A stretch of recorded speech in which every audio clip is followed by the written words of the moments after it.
Hello, my name is Rachel Miller. For my Do Something and Report It project, I did an energy audit on my dorm room.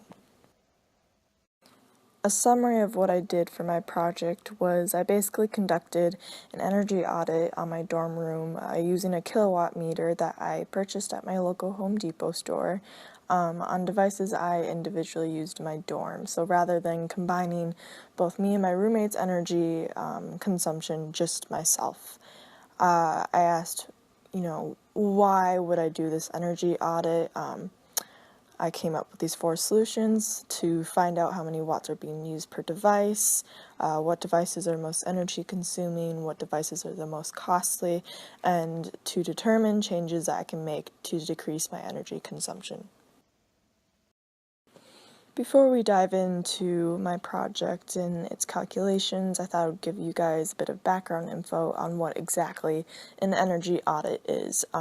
Energy.gov gave a great description of what an audit is, and they state that it is the first step to assess how much energy your home consumes and to evaluate what measures you can take to make your home more energy efficient.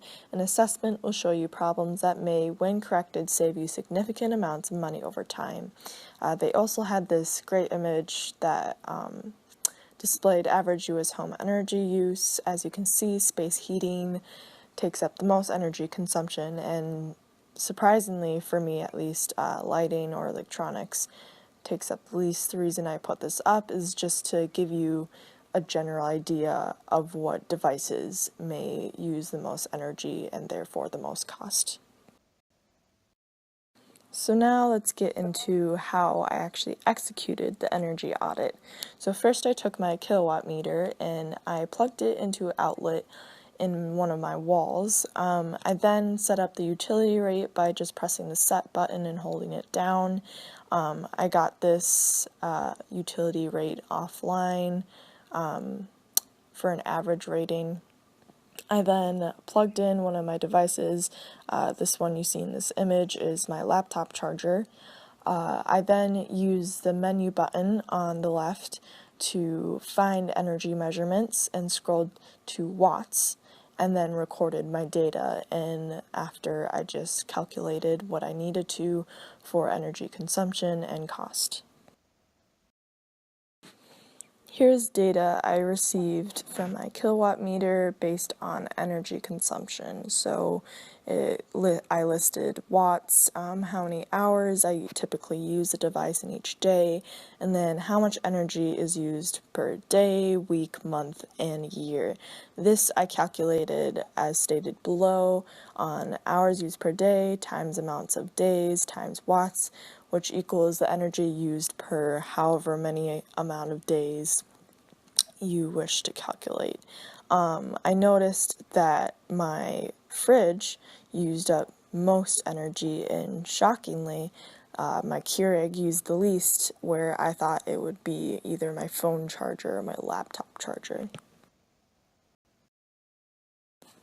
I also calculated how much cost for each device it would be per day, week, month, and year. This was just done through an online calculator that I found online, where you just plug in the information needed and it tells you how much it costs per allotted time.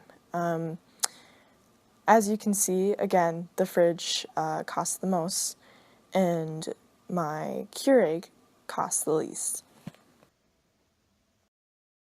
Concerns I had was the amount of energy being consumed by my microwave per year, as well as the cost of fridge per year. Some solutions I derived from these concerns is to leave the microwave for smaller portions, because they are not meant for large portions, and sometimes I do have large portioned meals microwaved in there, causing it to use more energy.